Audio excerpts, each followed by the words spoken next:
Selamat datang di pembahasan mendalam kita. Siap nggak nih buat satu ide yang mungkin agak gimana ya, mengguncang cara pandang Anda tentang diri sendiri dan dunia? Wah, ide apa tuh? Kita bakal menyelami gagasan inti dari buku Richard Dawkins yang sangat berpengaruh, The Selfish Gene. Konsep utamanya gini, kita, semua makhluk hidup, pada dasarnya adalah mesin kelestarian hidup. Mesin kelestarian hidup. Ya, semacam kendaraan rumit yang dirancang oleh gen kita dengan satu tujuan utama, melestarikan dan menyalin diri mereka sendiri. Sumber kita kali ini kutipan-kutipan kunci dari buku fenomenal ini. Oke. The Selfish Gene. Betul sekali. Ini emang pergeseran perspektif yang fundamental sih. Fundamental gimana maksudnya? Jadi, alih-alih melihat evolusi dari sudut pandang individu atau spesies, nah, Dawkins ngajak kita melihatnya dari mata gen. Mata gen. Gen unit dasar pewarisan itu loh, itu replikator sejatinya. Mereka nggak punya kesadaran atau kemauan tentu aja, tapi proses seleksi alam secara otomatis milih gen-gen yang perilakunya, secara efek memaksimalkan peluang mereka buat bikin salinan diri di generasi berikutnya. Itu inti pandangan gen sentris. Oke, dan kata egois di judulnya itu sering jadi batu sandungan ya? Banget. Perlu ditekankan lagi nih, ini bukan soal moralitas atau motif sadar. Bukan ya? Bukan. Dawkins pakai egois itu sebagai metafora aja buat ngegambarin cara kerja evolusi yang nggak terhindarkan. Gen yang paling sukses nyalin dirinya, ya dialah yang bakal mendominasi gene pool dari waktu ke waktu. Sip. Jadi misi kita hari ini nih, berdasarkan sumber-sumber yang udah Anda bagi, adalah mengupas gimana lensa gen egois ini bantu kita ngerti teka-teki perilaku di alam. Teka-teki perilaku kayak gimana tuh? Ya, mulai dari pengorbanan diri yang kayak mulia gitu, sampai konflik sengit di dalam keluarga. Wah, menarik. Dan kita juga bakal lihat dikit soal gimana Dawkins ngembangin ide replikator ini ke ranah budaya. Oke, siap. Mari kita mulai dari fondasinya dulu kali ya. Boleh? Unit yang benar-benar bertahan lintas generasi itu bukan organisme, kita semua kan fana, tapi gen. Gen inilah unit seleksi alam. Gennya ya, bukan kita. Betul, mereka egois dalam artian efek fenotipik mereka, ciri-ciri yang mereka bangun, cenderung ningkatin peluang replikasi gen itu sendiri. Tubuh kita, dengan segala kerumitannya, itu cuma mesin atau kendaraan. Kendaraan yang dibangun gen. Buat ngelindungin dan nyebarin salinan diri mereka. Analogi gen sebagai replikator abadi, dan tubuh sebagai kendaraan fana ini kuat banget ya. Kayak ngebayangin gen kita itu program komputer yang terus nyalin dirinya ke perangkat keras baru, yaitu tubuh, tiap generasi. Iya kan? Tapi, ini penting banget nih. Dan ditekankan Dawkins sendiri. Apa tuh? Memahami cara kerja evolusi ini bukan berarti kita harus nerimanya sebagai panduan moral atau cara ngatur masyarakat. Jangan sampai salah. Oh ya, itu krusial. Harus dipisah ya antara penjelasan ilmiah sama nilai moral. Penting banget buat misahin apa adanya dari apa seharusnya. Dawkins tuh kan seorang humanis.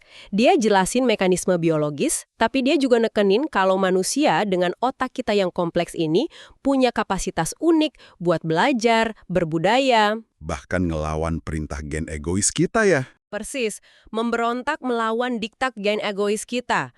Kita bisa ngerancang masyarakat berdasarkan kerjasama dan altruisme yang dipelajari, bukan cuma berdasarkan kalkulasi genetik bawah sadar. Kemampuan kita buat empati dan ngerencanain masa depan itu ngasih kita kebebasan dari determinisme biologis murni. Oke. Pemisahan itu jelas. Sekarang, mari kita hadapi salah satu paradoks terbesar nih kalau kita cuma mikir soal keegoisan. Altruisme. Altruisme. Perilaku ngorbanin diri demi orang lain? Iya kan? Gimana pandangan gen egois? Jelasin misalnya, lebah pekerja yang nyengat penyusup terus mati demi koloni. Atau induk burung yang pura-pura sayapnya patah buat ngecoh predator dari sarangnya. Bukannya ini kebalikan dari egois?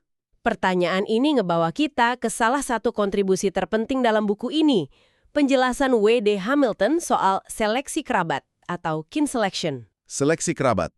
Gimana tuh? Idenya brilian sebetulnya. Sebuah gen yang dorong perilaku altruistik bisa tetap sukses nyebar kalau tindakan altruistik itu diarahin ke individu lain yang kemungkinan besar juga bawa salinan gen yang sama. Oh, jadi karena mereka mirip secara genetik. Tepat.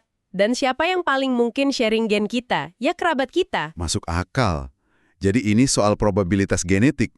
Makin dekat hubungan kekerabatan, makin tinggi kemungkinan kita bagi gen yang identik warisan leluhur bersama. Sumber Anda nyebutin kita bagi sekitar setengah-setengah gen sama orang tua, amak, dan saudara kandung penuh. Betul. Terus sama sepupu pertama lebih jauh, sekitar 18. Intinya, ada derajat kekerabatan yang bisa diukur gitu ya? Persis. Dan implikasi matematisnya, meskipun hewan nggak ngitung secara sadar ya, itu kuat banget. Gen untuk altruisme, misalnya gen yang bikin Anda mau bagi makanan atau ambil resiko buat orang lain, itu bakal terbayar secara evolusioner kalau apa? Kalau Manfaat yang diterima kerabat, kita sebut B, dikali derajat kekerabatan antara Anda dan dia, R, itu lebih besar daripada biaya yang Anda keluarkan, C. Rumusnya dikenal sebagai aturan Hamilton. RB, BC. wah, ini dia aha momennya.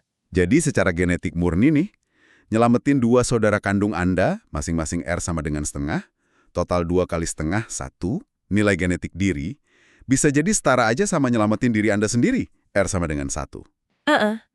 Atau nyelamatin 8 sepupu pertama, 8 kali 1/8, 1.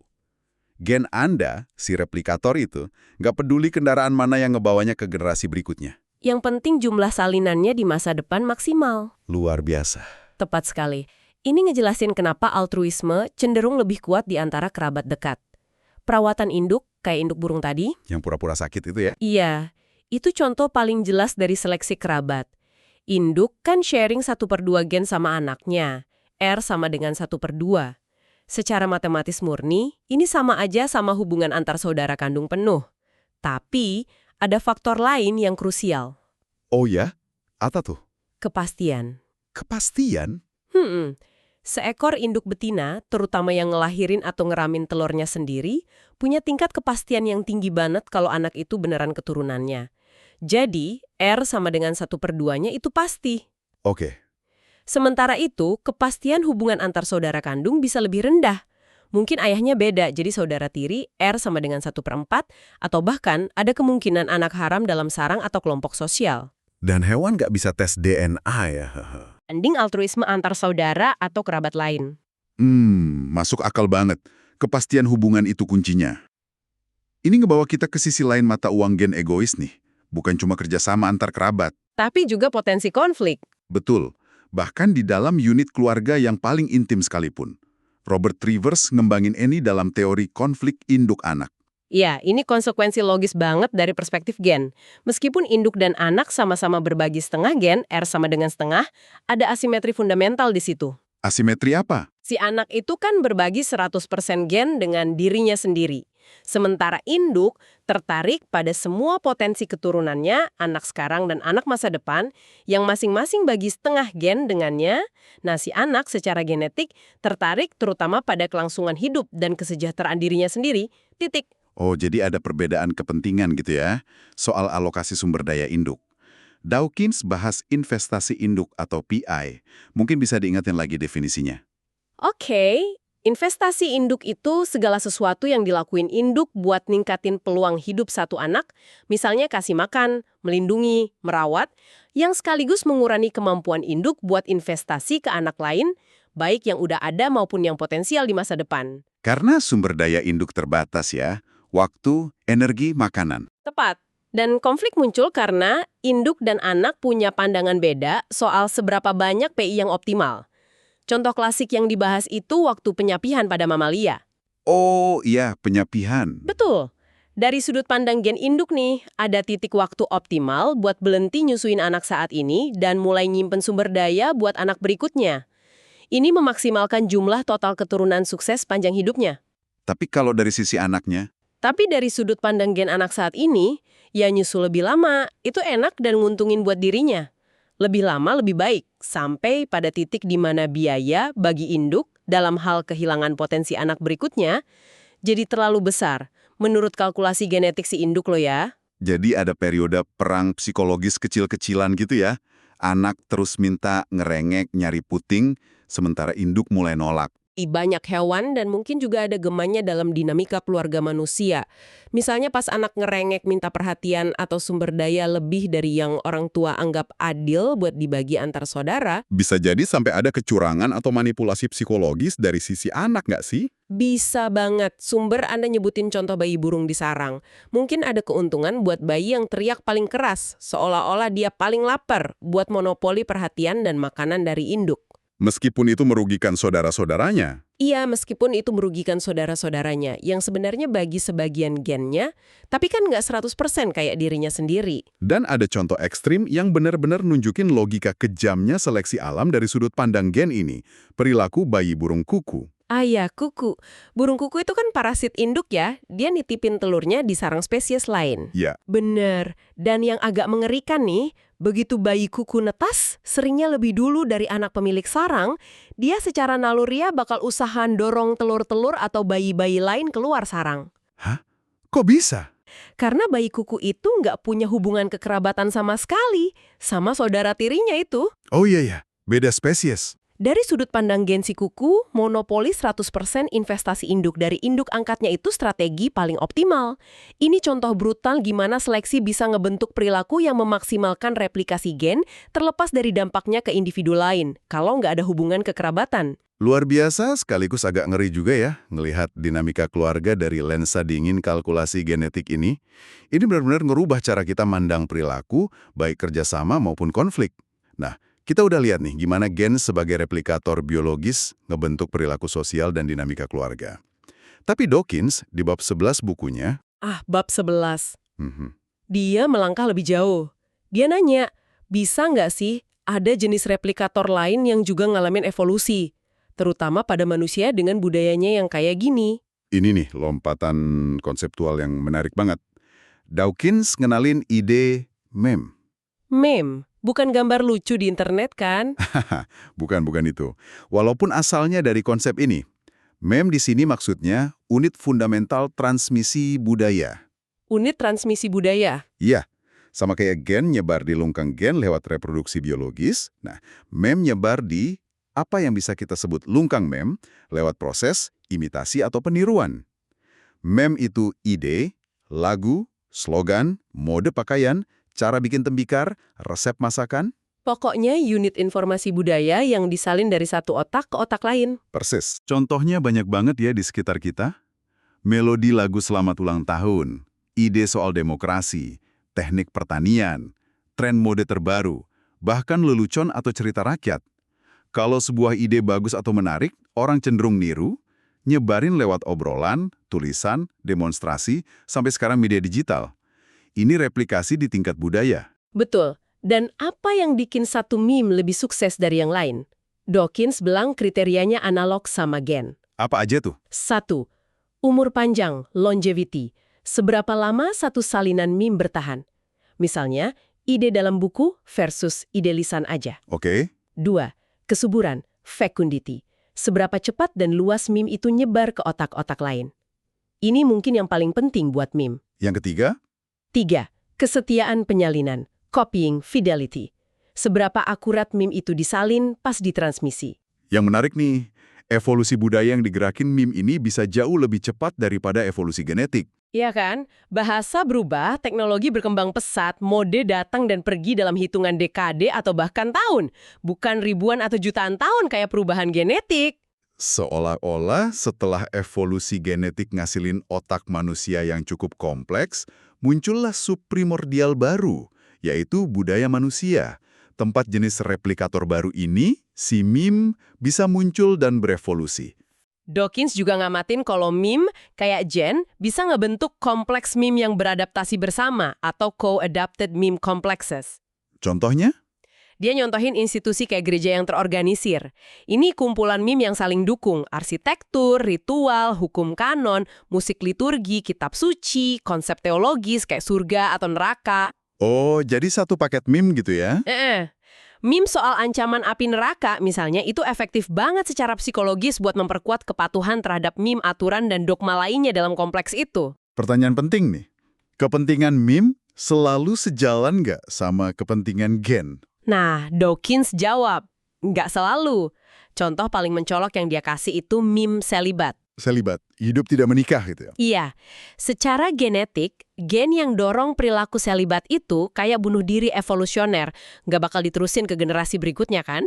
Tapi meme untuk selibat bisa sukses banget. Kok bisa? Kalau seorang pendeta atau biarawati yang selibat bisa dedikasiin lebih banyak waktu dan energi buat nyebarin meme-meme agamanya dibanding mereka yang berkeluarga, nah, meme selibat itu sendiri bisa nyebar dengan subur di lungkang meme, meskipun bertentangan langsung sama kepentingan replikasi gen individu tersebut. Wow, jadi meme bisa mengalahkan gen dalam kasus tertentu? Bahkan ada yang gambarin lebih provokatif lagi. Nicholas Humphrey, kolega Dawkins, bilang kalau Anda nanemin meme yang subur di pikiran orang lain, Anda secara harfiah memparasit otak mereka. Memparasit? Iya, Anda mengubah otak itu jadi kendaraan buat propagasi meme tersebut, mirip kayak virus yang ngebajak mekanisme sel inang buat replikasi dirinya sendiri. Pandangan yang cukup radikal soal penyebaran ide. Jadi, konsep meme ini ngebuka cara pandang baru soal gimana ide, kepercayaan, dan praktik budaya nyebar dan berubah dari waktu ke waktu. Sebagai sistem evolusi paralel yang kadang sinergi tapi kadang juga konflik sama evolusi genetik kita. Nambah lapisan kompleksitas buat mahamin perilaku manusia ya. Tepat. Kita udah lihat gimana perspektif gen egois ngasih kerangka kerja buat mahamin altruisme lewat seleksi kerabat, konflik dalam keluarga, dan sekarang lewat konsep meme bahkan evolusi budaya itu sendiri. Sebagai penutup nih, mari kita balik sebentar ke gen, tapi dengan pemikiran provokatif terakhir dari Dawkins yang dorong batas pemahaman kita lebih jauh lagi. Ide ini disebut fenotipe yang diperluas atau the extended phenotype. Extended phenotype. Kita biasanya mikir efek gen itu terbatas di tubuh organisme tempat gen itu berada. Warna mata, bentuk sayap, gitu-gitu kan? Tapi, gimana kalau pengaruh gen bisa meluber keluar dari tubuh? Dawkins berargumen persis kayak gitu. Efek fenotipik sebuah gen, manifestasi fisiknya, nggak harus berhenti di kulit organisme. Contohnya apa tuh? Contoh paling jelas itu artefak yang dibangun hewan. Rumah detail yang dibuat larva lalat kedis dari butiran pasir dan kerikil. Oh ya, yang kayak kepompong batu itu ya? Atau bendungan besar yang dibangun berang-berang, yang ngubah seluruh ekosistem danau. Struktur ini, menurut Dawkins, harus dilihat sebagai bagian dari fenotipe gen hewan tersebut. Jadi, bendungan itu bagian dari fenotipe gen berang-berang? Bisa dibilang gitu, gen berang-berang nggak cuma bangun gigi dan ekor berang-berang, tapi juga membangun bendungan lewat perilaku yang diinstruksiinnya. Bahkan bisa lebih jauh lagi, manipulasi organisme lain oleh gen organisme lain. Betul, sumber Anda nyebutin contoh parasit kayak cacing pipih, fluke, yang hidup di dalam siput. Beberapa spesies cacing ini nyebabin siput inangnya bangun cangkang yang lebih tebal. Cangkang siputnya jadi lebih tebal gara-gara cacing? Iya, cangkang tebal ini nguntungin si parasit, buat ngelindungin dia dari predator yang mungkin makan siputnya. Meskipun mungkin ngerugiin siput itu sendiri, misalnya ngabisin sumber daya untuk reproduksi. Ini luar biasa sih kalau direnungkan. Gen cacing pipih yang ada di dalam tubuh cacing menjangkau keluar lintas batas spesies buat manipulasi fenotipe bentuk cangkang organisme lain demi keuntungannya sendiri. Gen parasit itu secara efektif mengendalikan perilaku pembangunan cangkang oleh sel-sel siput. Pertanyaan terakhir nih buat Anda renungkan. Kalau efek gen bisa meluas sejauh ini, bangun struktur eksternal, bahkan manipulasi tubuh organisme lain, di mana sebenarnya batas individu itu berakhir? Pertanyaan bagus. Apakah bendungan itu bagian dari individu berang-berang? Apakah cangkang tebal siput itu bagian dari fenotipe cacing pipih? Ini benar-benar ngaburin batas-batas tradisional kita soal organisme dan interaksinya. Apa implikasinya buat cara kita memahami jalinan kehidupan ya? Sebuah pemikiran yang menantang banget dan ngebuka cakrawala baru soal pengaruh gen di dunia. Diskusi yang kaya banget dan memprovokasi pemikiran.